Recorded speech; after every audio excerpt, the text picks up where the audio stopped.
The Greenwich snow had just started falling when my mother-in-law stood by the roasting oven and pointed at the door. "Get out of my house right now." I didn't argue. I just smiled and sent a text. "Deliver the documents." 5 minutes later, the doorbell rang a man in a suit with a thick envelope, accompanied by a notary holding a handheld camera. When my mother-in-law called neighborhood security, I placed the new deed of transfer on the table with my name clearly listed as owner. "You want me to leave?" I said. "Fine, but this is my house." My name is Elena Parker, and I've never been the kind of person who backs down from a fight, especially not when it's served with cranberry sauce and a side of humiliation. The Hale family estate in Old Greenwich stood like a monument to old Connecticut money white colonial columns, manicured hedges dusted with early snow, and windows glowing warm against the November darkness. Inside, 37 relatives and friends had gathered for what Marjorie Hale called the most important tradition of the year. The dining room smelled of roasted turkey, sage stuffing, and cinnamon scents that should have meant comfort, but instead felt like a trap closing around me. I stood in the kitchen doorway, watching my mother-in-law hold court. Marjorie, 62 and dressed in winter white cashmere, moved through her domain like a general inspecting troops. The NFL game played on the mounted television. Men clustered around it with their bourbon, while women arranged serving dishes with practiced precision. "Elena," Marjorie's voice cut through the ambient chatter. "That dress." She paused, letting her eyes travel from my simple black sheath to my modest heels. "Didn't I mention this was a festive occasion, not a funeral?" The room temperature seemed to drop. Conversations stuttered to a halt. "I thought black was classic," I replied, keeping my voice steady. "Classic." She repeated the word like it tasted sour. "Well, I suppose when someone comes from simpler backgrounds, one makes do with limited options." My husband Dylan stood by the fireplace, studying his whiskey with sudden intensity. His younger sister Tessa smirked from her perch on the arm of a leather chair, enjoying the show. "Speaking of backgrounds," Marjorie continued, now addressing the room more than me, "I was explaining to the Weatherbys earlier how Dylan's wife works in, what is it again? Operations, at some media startup. She pronounced startup like others might say sewage plant. Of course, once Dylan fully takes over his father's firm, we'll have to discuss more appropriate arrangements." "I enjoy my career," I said. Career. Another word dissected and dismissed. The Hale women have always understood that certain sacrifices come with privilege. "This house, for instance," she gestured broadly at the vaulted ceilings, "the oil paintings of stern ancestors, has been in our family for 4 generations. It demands a certain stewardship, a certain caliber of person." Walter, my father-in-law, shifted uncomfortably in his wingback chair. At 64, he'd grown grayer and more subdued in recent months, though I'd assumed it was just age. He caught my eye briefly, something unreadable in his expression. "Mom," Dylan finally spoke, but his voice was weak, appeasing. "It's Thanksgiving." "Precisely," Marjorie said. "A time for family. Real family." She turned back to me. "You know, Elena, I've been patient, 3 years patient, but this charade has gone on long enough. You're not fooling anyone with your discount shoes and your public school manners." The silence was suffocating. Even the television seemed to quiet. "I think," Marjorie announced, "it would be best for everyone if you left. Now, before dinner. We need to maintain the proper atmosphere for the holiday, and frankly, your presence is disruptive to our traditions." "Marjorie," Walter started, but she silenced him with a look. "Dylan." I looked at my husband, waiting. He was supposed to be my partner, my defender. Instead, he took another sip of whiskey and mumbled something about cooling off, maybe taking a drive. "I'm not asking," Marjorie said. "This is my house, my rules. Leave." The room watched me cousins, aunts, business partners, all waiting to see if I'd cry, if I'd beg, if I'd make a scene worthy of gossip for years to come. Instead, I pulled out my phone and typed a simple message. Begin. Of course, Marjorie, I said, my voice calm as winter air. Your house. Your rules. I turned to leave, then paused. Oh, and Dylan. Your mother's right. We should discuss appropriate arrangements very soon. As I walked toward the door, my heels clicking against hardwood, I heard Marjorie's satisfied voice behind me. See, sometimes people just need to be reminded of their place.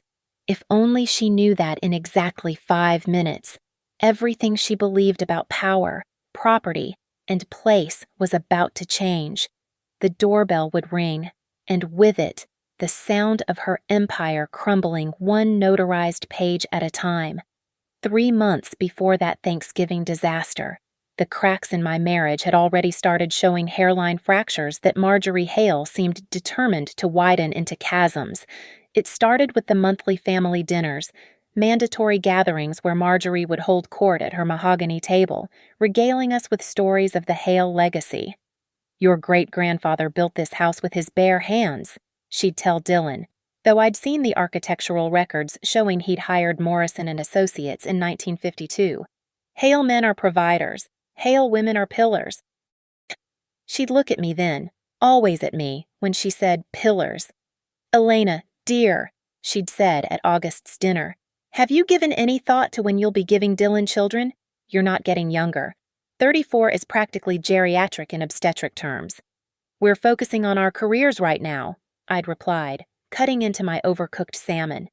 Careers. That word again. Spit out like a piece of gristle. Dylan's career, certainly. But surely you understand that once children arrive, priorities must shift. The Hale family name requires continuity. Dylan would squeeze my hand under the table, not in solidarity, I realized later, but in warning. Don't make waves. September brought new humiliations. Marjorie had invited her book club to tour the house, introducing me as Dylan's wife. She works in computers or something. When I corrected her operations management at Bright Arc Media, she'd laughed. Oh, these modern girls and their little jobs. But it was what I found in early October that changed everything. I'd been looking for aspirin in Walter's study when a stack of mail slipped from beneath a pile of Architectural Digest magazines. Red stamps screamed, "Past due," across property tax statements. A notice from Riverside Trust Bank about their home equity line of credit, warning of covenant violations. Another envelope, marked Third Notice, from Eastfield County. The Hales were drowning in debt. I photographed everything with my phone, then carefully replaced the papers. That evening, I created a new encrypted folder on my laptop and began my research. The Eastfield County property records were public gloriously, beautifully public.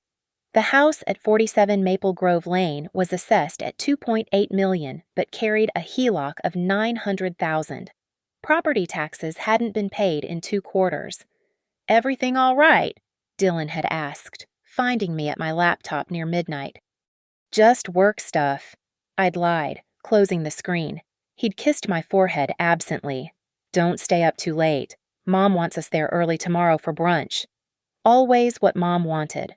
The next morning, while Marjorie criticized my egg preparation technique, the Hale family has always preferred their eggs over easy, not that runny mess. I studied Walter, the tremor in his hands, the way he flinched when the mail arrived, the quick, desperate gulp of his mimosa when Marjorie mentioned renovating the pool house. Dylan existed in willful ignorance, floating between his mother's fantasy and reality. When I tried to bring up his parents' financial situation carefully, obliquely, he'd shut down. Dad's got it handled. He always does. But at night, I'd hear him on the phone with his father, voices low and tense. How much this time, he'd ask. Or, can't you just sell the boat? Still, when morning came, he'd sit at his mother's table and nod along as she planned elaborate Christmas parties and spring galas, events that required money they clearly didn't have. By late October, I'd made my decision. I opened a separate bank account at a credit union 2 towns over. I began liquidating my retirement funds, taking the tax hit without flinching. I had $40,000 in savings, Another 60 in stocks. And if I exercised my vested options at Bright Arc Options Dylan didn't even know I had, I could add another 150,000. "You've been distant lately," Dylan said one night, finding me in the guest bedroom where I'd taken to sleeping, claiming insomnia. "Your mother made it clear I don't belong in your family," I replied. "She doesn't mean it. It's just her way." Her way. I looked at him, really looked at him, 36 years old and still a boy seeking Mommy's approval. "And what's your way?" Dylan. He didn't answer. He never did. The breaking point came the week before Thanksgiving. Tessa, after 3 glasses of wine at a restaurant, let slip that Marjorie was planning something special for the holiday. "She says it's time to stop pretending." Tessa had giggled. Whatever that means, I knew exactly what it meant. That night, I stood in our bedroom, watching Dylan prepare for bed, and felt nothing, no anger, no sadness, just a cold clarity. "I love you," he said, reaching for me. "I know," I replied, already calculating wire transfer times and document delivery schedules. Love was no longer the currency that mattered in this transaction. The offices of Harbor and Finch LLP occupied the 14th floor of a glass tower in Stamford, all marble and leather and carefully calibrated intimidation. I'd chosen them specifically because they had no connection to the Hale family's usual legal circles. "Mrs. Parker," James Finch greeted me, his handshake firm and his suit worth more than my monthly salary. "You mentioned a time-sensitive real estate matter." I placed my folder on his desk screenshots, property records, tax documents, everything meticulously organized and tabbed. "I want to buy my in-laws' house. They don't know it yet." His eyebrows rose slightly, the only indication of surprise. "I see. And they're willing sellers." "They will be. They're 900,000 underwater on a HELOC, behind on property taxes, and about to hit covenant default. I want to be ready to move the moment they realize they have no other options." Finch studied the documents, his expression shifting from skepticism to interest. "You could wait for foreclosure, buy it at auction for less. No, this needs to be clean, fast, and legal. I want to pay cash, close immediately when they're ready, and I want everything ironclad." I leaned forward. "What are my options?" "Several." He pulled out a legal pad. "You could purchase the note from Riverside Trust Bank. Banks often sell distressed debt at a discount. Or you could approach the owners directly with a cash offer. Given the tax situation, they might be facing a forced sale anyway. What about timing? With cash and motivated sellers, we could close in 48 hours. Maybe less if we pre-position everything." He tapped his pen. "You'd need proof of funds, a title company on standby, and ideally, a pre-signed purchase agreement with contingencies that favor you. Do it. All of it." That afternoon, I met with North Shore Title, a company recommended by Finch. The title search revealed more than I'd expected, not just the HELOC and tax liens, but an old mechanic's lien from a pool renovation, never properly cleared. The house was a legal mess, held together by the Hale name and nothing else. "This is going to be a nightmare to clear," the title agent, Rebecca, said. "Unless someone pays cash and waives certain protections." "Perfect," I said. The proof of funds letter was the hardest part. I liquidated everything: stocks, bonds, my 401k. The 10% early withdrawal penalty hurt, but not as much as 3 years of Marjorie's contempt. I sold my grandmother's jewelry, pieces I'd hidden from Dylan because I knew his mother would have opinions about their quaintness. The bridge loan was the final piece. Private money lenders, the kind that advertise to house flippers and desperate developers, 18% interest, 2 points up front, but they'd fund in 24 hours with the house as collateral. "This is insane," my friend Sarah said when I told her the bare minimum. "You're destroying your financial future for revenge." "I'm investing in justice," I corrected. The approach to Walter came through his golf buddy, someone who owed me a favor from a Bright Arc media deal. "Walt's in trouble," he confirmed after 9 holes and several scotches. "Talking about selling, but Marjorie won't hear of it. Family legacy and all that?" I had Finch draft the offer. Clean, simple, generous even I'd pay off the HELOC, clear the tax debt, and give them $50,000 cash to walk away. The letter would go to Walter's office, not the house, marked personal and confidential. The call came 2 days later, 11:30 at night. Walter, slurring slightly. How did you know? Does it matter? Marjorie can't find out. She'd rather burn it down than sell to you. She won't know until it's done. Sign the papers. Walter, free yourself. Dylan chose his side. We both know that. The silence stretched. Finally, your lawyer. Have him call me. I also arranged for a mobile notary, someone who specialized in difficult closings hospitals, nursing homes, situations where parties might later claim incapacity or coercion. She came with her own recording equipment and a witness. I'll need to verify their mental state on camera, she explained. Ask them basic questions. Confirm they understand what they're signing. It's bulletproof against later challenges. How much extra for a holiday Thanksgiving Day? Specifically, she named a figure. I doubled it. By November 20th, everything was in position. Purchase agreement signed by Walter and hidden in his office safe. Proof of funds verified. Title company ready with mobile closing agents. The HELOC purchase from Riverside Trust Bank, completed through a shell LLC I'd created, Maple Grove Holdings, which gave me standing as a creditor. Dylan noticed my mood shift. You seem lighter, he said one morning. Just looking forward to the holidays, I replied, pouring his coffee. Mom's going all out this year. She wants everything perfect. I smiled. Perhaps the first genuine smile in months. I'm sure it will be memorable. He kissed me goodbye, heading to his office, to his mother's world, to the life he'd chosen over our marriage. I opened my laptop and reviewed the documents one more time. Every signature line, every exhibit, every carefully crafted clause that would transfer 47 Maple Grove Lane from the Hale Family Trust to Elena Parker, individual purchaser, free and clear. The law would be my language. Money would be my voice.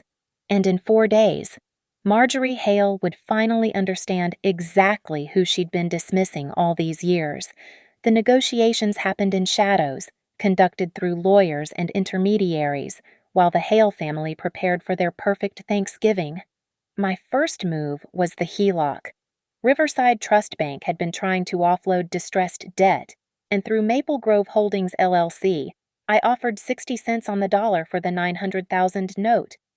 The bank vice president barely hesitated. They'd rather have $540,000 now than chase the Hales through foreclosure. The assignment of deed is complete, Finch informed me over phone. You now hold the primary lien on the property. The notice to cure goes out tomorrow. Time it for November 23rd, day before Thanksgiving. That's aggressive. That's the point. The notice would give them 30 days to pay in full or face acceleration, meaning I could demand the entire balance immediately. But I knew they didn't have 30 days. They didn't even have 3. Walter called me from his car 2 days later, voice shaking. The bank. They sold our loan. Not the bank anymore. Walter, check the paperwork. The silence lasted so long I thought he'd hung up. Then, Maple Grove Holdings. That's you. My LLC, yes. Elena, please. The house Marjorie's father built. Marjorie's father bought it in 1952 from Morrison and Associates. Who built it? I have the records.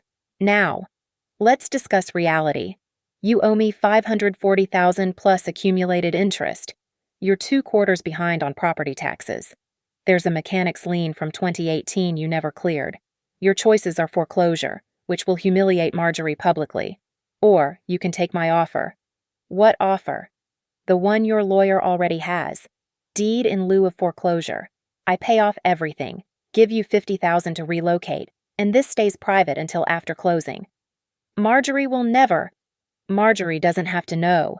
You're still listed as co-owner. You can sign individually. That's not.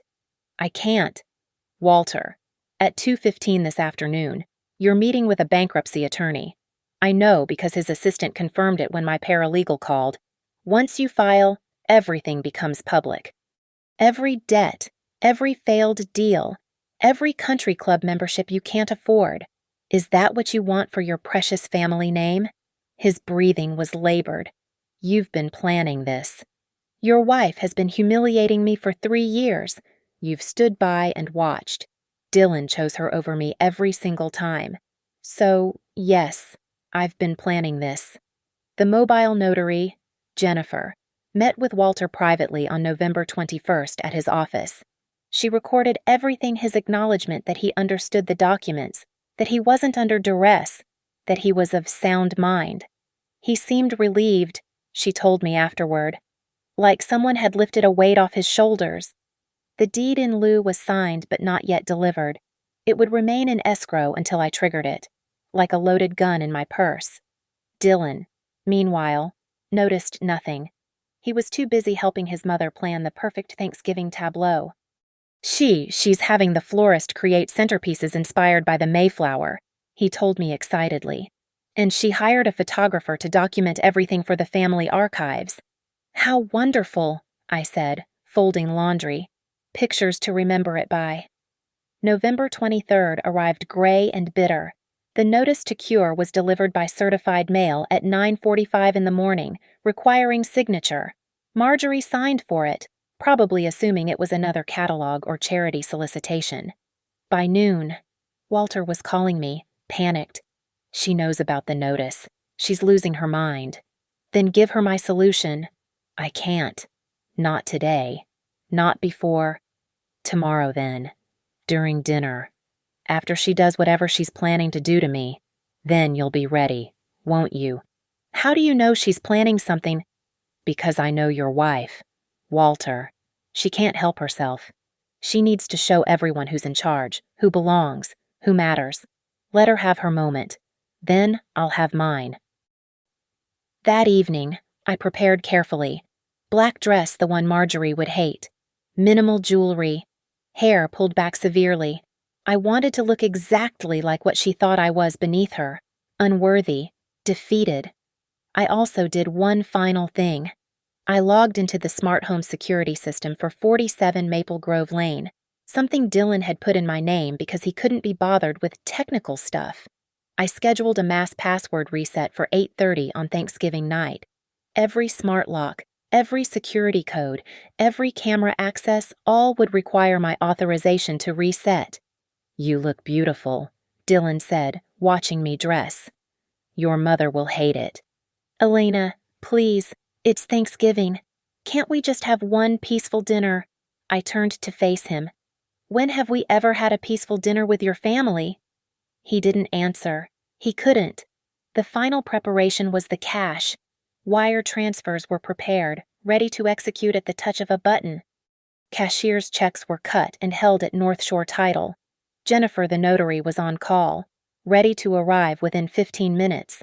Everything was positioned, every document prepared, every contingency anticipated. As we drove to Greenwich on Thanksgiving morning, Dylan chattered nervously about football games and his cousin's new boat. I said nothing, watching the Connecticut countryside blur past, counting down the hours until Marjorie Hale discovered that the house she used as a weapon had changed hands. Elena, Dylan glanced over. You okay? Perfect, I said. Absolutely perfect. The war was about to begin, and I'd already won. The week before Thanksgiving, my marriage officially died, not with screams or tears, but with a whimper over morning coffee. Tessa told me something interesting, I said, watching Dylan spread butter on his toast with surgical precision. Oh, he didn't look up. Your mother's planning something special for Thanksgiving. Something about stopping the pretense. His hand stilled for just a moment. Tessa talks too much after wine. So you know what she's planning? It's not. He set down his knife. Mom just wants a nice family dinner. Without me?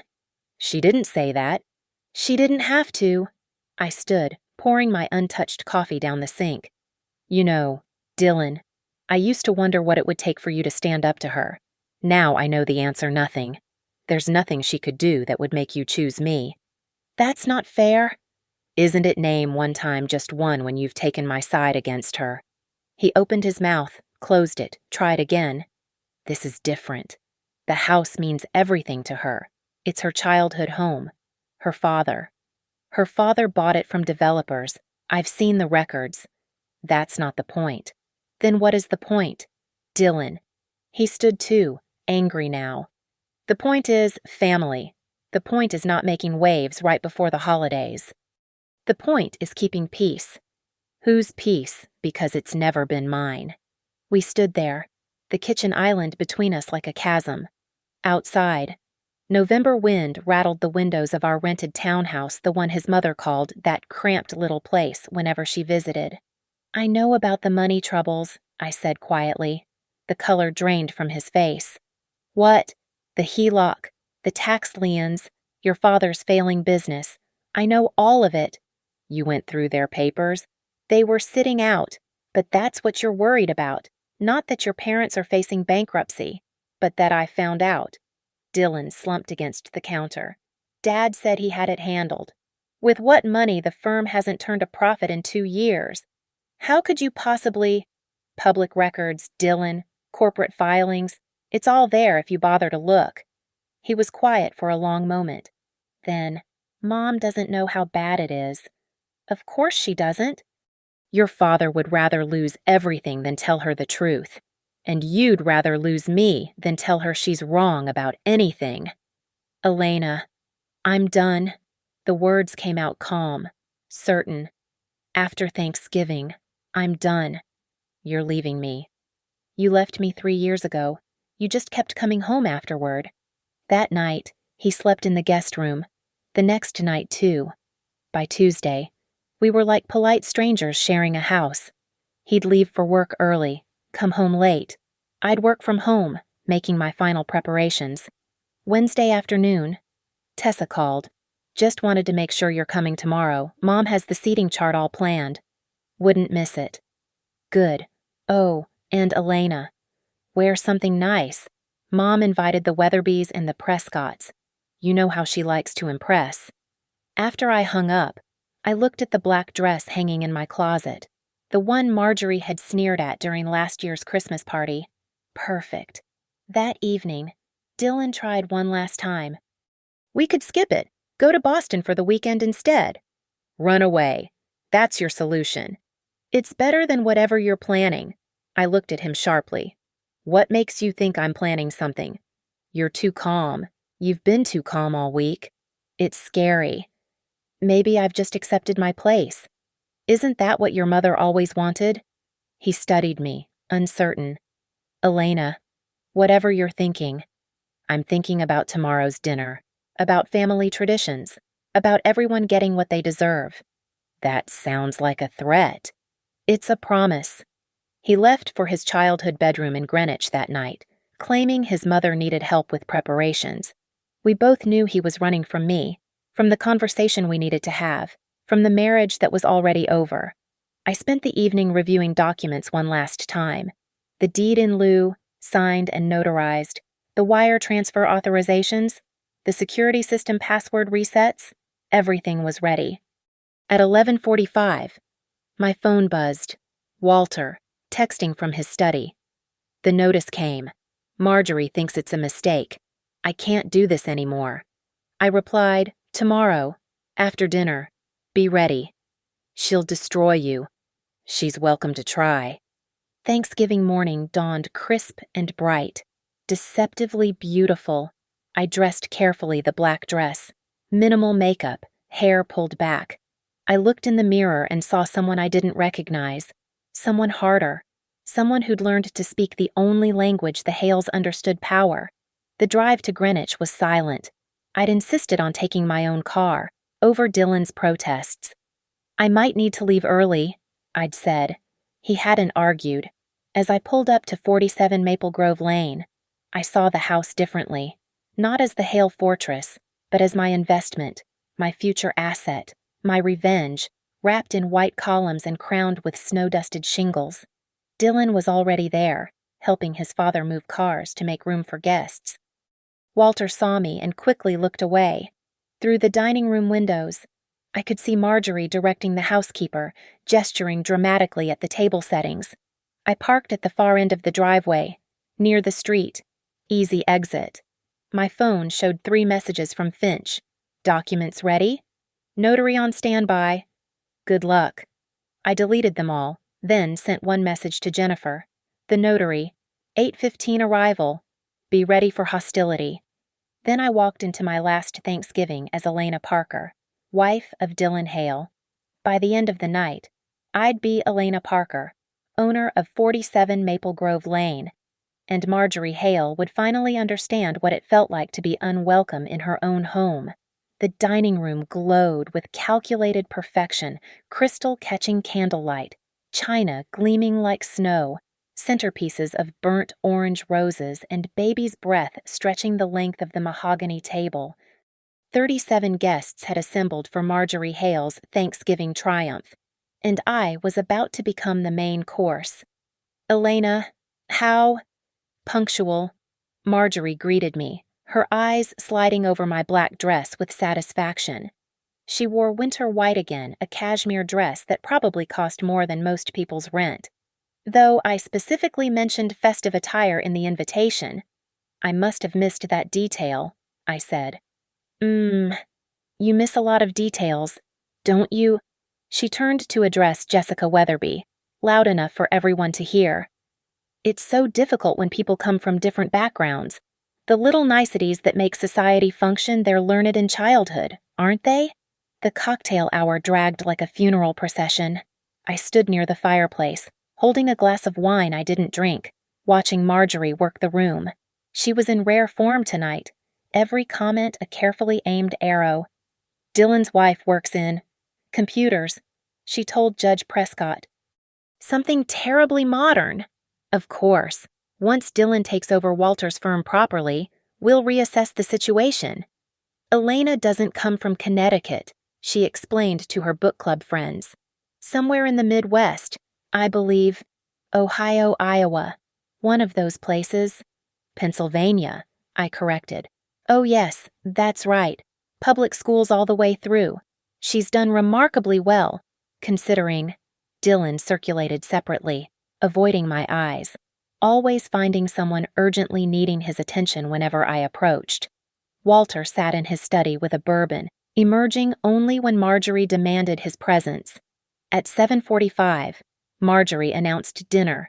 The seating chart was a masterpiece of cruelty. She'd placed me at the far end of the table, between Cousin Arnold, who only discussed his gout, and Tessa's new boyfriend, who spent the entire time on his phone. Dylan sat at Marjorie's right hand, the prince in his proper place. The turkey was carved with ceremony. Grace was said with theatrical solemnity. Then Marjorie stood, raising her glass. Before we begin, I want to say how grateful I am for family. Real family. The bonds of blood and breeding that connect us to our past and our future. She paused, eyes finding mine. This house has sheltered 4 generations of Hales. It represents everything we are, our values, our standards, our place in society. Murmurs of approval rippled through the room. Which is why, she continued, it's so important to be selective about who we allow into our lives, who we trust with our legacy. Another pause. And who we recognize simply doesn't belong. The room went silent. Everyone was looking at me now. Elena, Marjorie said, her voice sharp as winter ice. I've tolerated your presence for 3 years. I've watched you fumble through dinners, embarrass us at social functions, cling to my son like some sort of parasite. But enough is enough. Mom, Dylan started weakly. No, Dylan. It's time for truth. She turned back to me. You don't belong here. You never have. Your discount clothes, your state school education, your little job, it's all beneath us. Beneath him. I set down my fork carefully. Is that so? Look around this room. These people judges, doctors, business owners. This is Dylan's world. You're what a middle manager at a startup. She laughed, cold and bright. I'm done pretending you're anything more than a temporary mistake. Marjorie, please. Walter tried. Quiet. Walter. Someone needs to say it. She stood taller, addressing me directly. I want you out of this house. Now, before you contaminate another moment of our family gathering. The silence was absolute. Even the grandfather clock seemed to hold its breath. I looked around the table at the faces gleaming with second-hand embarrassment and barely concealed excitement. At Dylan, who stared at his plate like it held the secrets of the universe.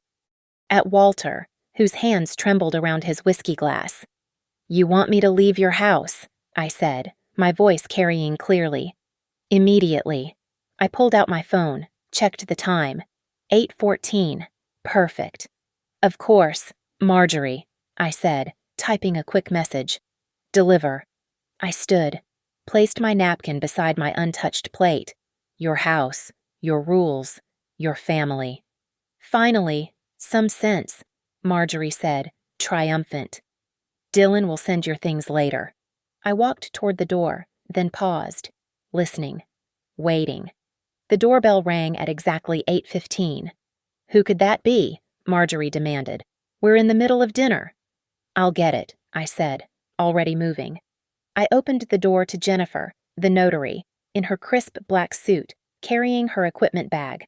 Behind her stood Thomas Chen from North Shore Title, holding a leather portfolio. "Good evening, Ms. Parker," Jennifer said formally, her camera already recording. "We're here for the closing." "What closing?" Marjorie's voice rose behind me. "What is this?" I turned, smiled at the room of frozen faces. "The closing on 47 Maple Grove Lane. Won't you come in?" Marjorie's face went white. "Walter, call the police. These people are trespassing." "Actually," I said, pulling the deed from Thomas's portfolio. "I don't think we are." The room erupted, Marjorie screaming, guests gasping, Dylan finally looking up from his plate. And through it all, Walter sat silent, pouring himself another bourbon with steady hands, like a man watching a storm he'd seen coming for miles. The dining room transformed into a theater of chaos, but Jennifer the notary moved with practiced calm, setting up her camera on a small tripod aimed at the cleared space near the fireplace. "Walter Hale," she announced clearly, "we need you to complete the deed transfer you initiated on November 21st. "I don't know these people," Marjorie shrieked. "Walter, tell them." Walter stood slowly, bourbon forgotten. "I'm sorry, Marjorie." The words hit her like a physical blow. "What?" "Mr. Hale," Thomas from North Shore Title said, opening his portfolio. "We have the deed in lieu of foreclosure you signed, currently in escrow. We need your final authorization to record it with Eastfield County." "Foreclosure." Marjorie's voice cracked. "What foreclosure?" "The one I've been hiding from you," Walter said quietly. "We're $900,000 in debt on the house, 2 quarters behind on taxes. The business is failing. We're broke. Marjorie." The room erupted in whispers. The Weatherbys exchanged glances. Judge Prescott pulled out his phone. "Mr. Hale," Jennifer said, camera rolling. "Please state for the record that you're of sound mind and entering this transaction voluntarily." "I am of sound mind," Walter said, looking directly at the camera. "I am not under duress. I understand I am transferring ownership of 47 Maple Grove Lane to Elena Parker in lieu of foreclosure proceedings." "This is insane." Dylan finally found his voice. "Dad, you can't, Elena. What have you done?" "What I had to," I replied. "Thomas, the wire confirmation." Thomas pulled out his tablet, showing the screen to the camera. "Wire transfer confirmed at 8:21 p.m., $847,000 to clear the HELOC and tax liens, plus $50,000 cash to the sellers." "You bought our house." Marjorie's face was purple. "You bought my house. Technically, I bought the debt first," I explained, "through Maple Grove Holdings LLC. Then I offered Walter a way out. Sign the house over. Avoid public foreclosure." Walk away with dignity and $50,000. I'll call our lawyer. With what money? Walter asked. Henderson dropped us 2 months ago when we couldn't pay his retainer.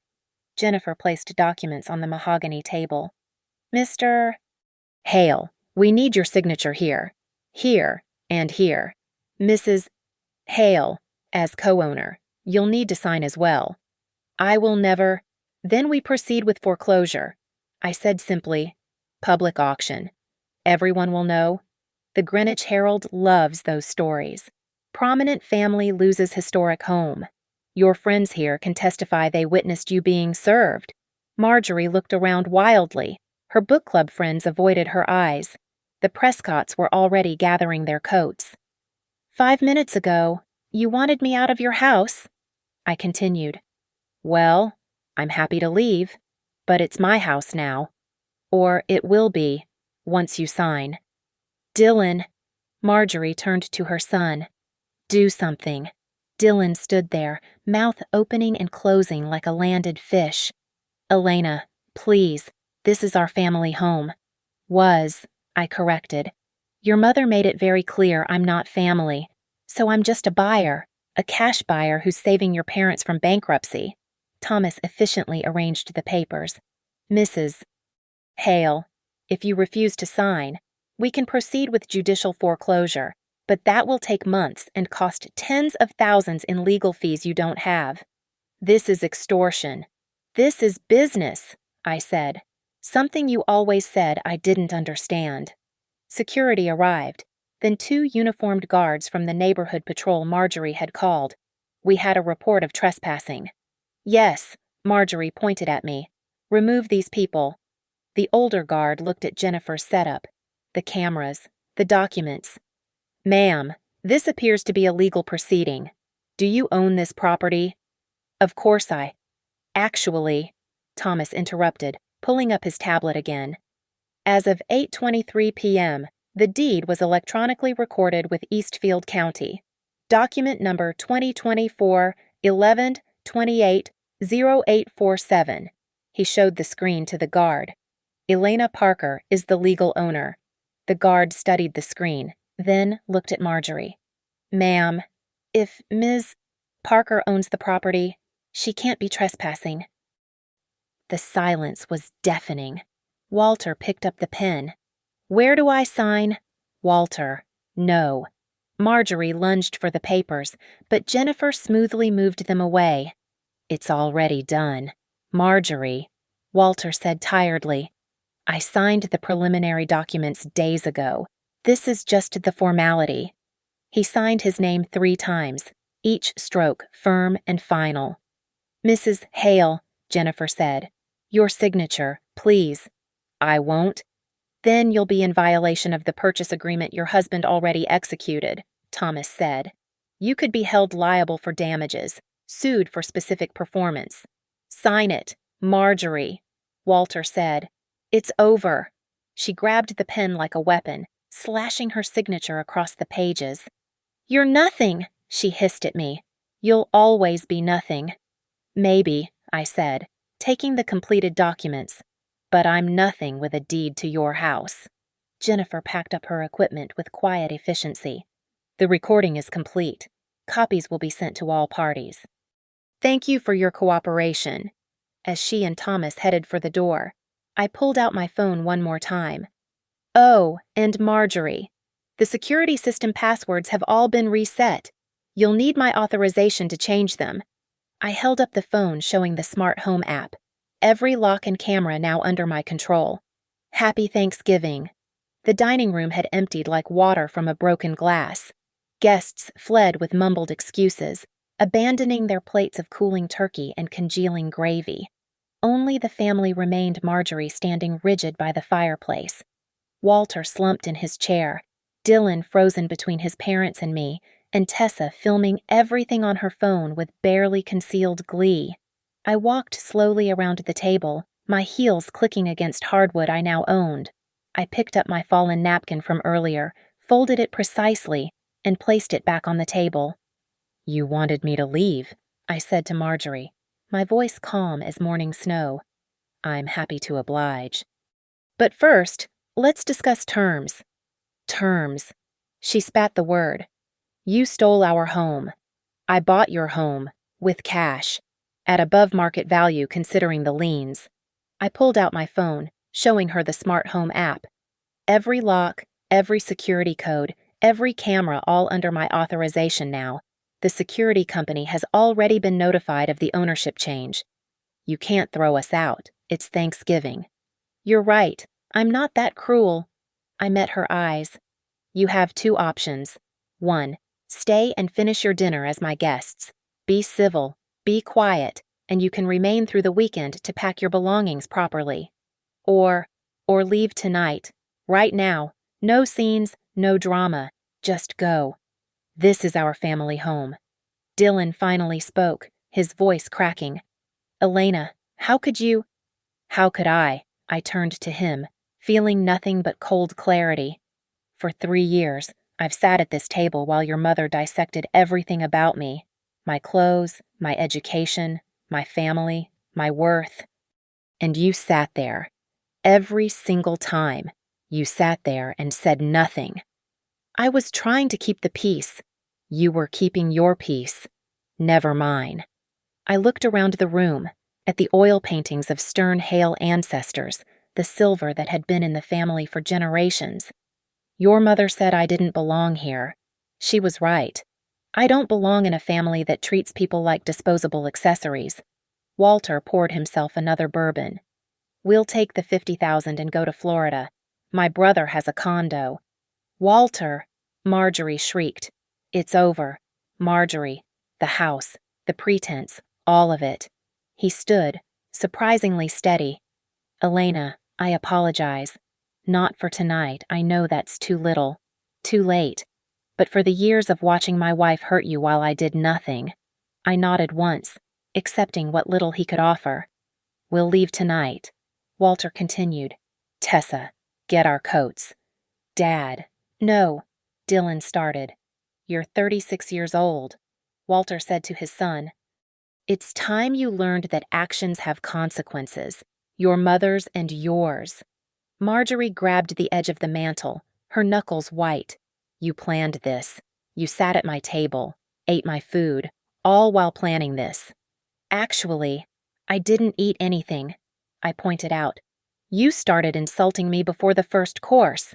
She lunged then, surprisingly fast for a woman in heels, but Dylan caught her arms.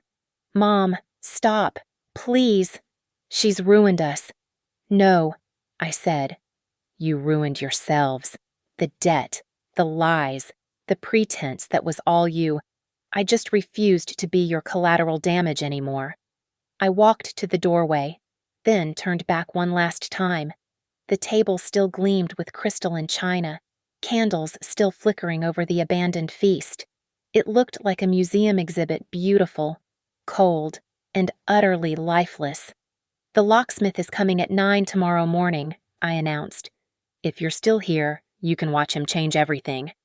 Or you can leave with whatever dignity you have left. What about us? Dylan asked, and for a moment he looked like a lost child. What about our marriage? What marriage, I asked. The one where you chose your mother over me every single day. That marriage died a long time ago. I just finally buried it. I pulled off my wedding ring, placed it on the sideboard next to a crystal serving dish. The small clink it made seemed to echo through the room.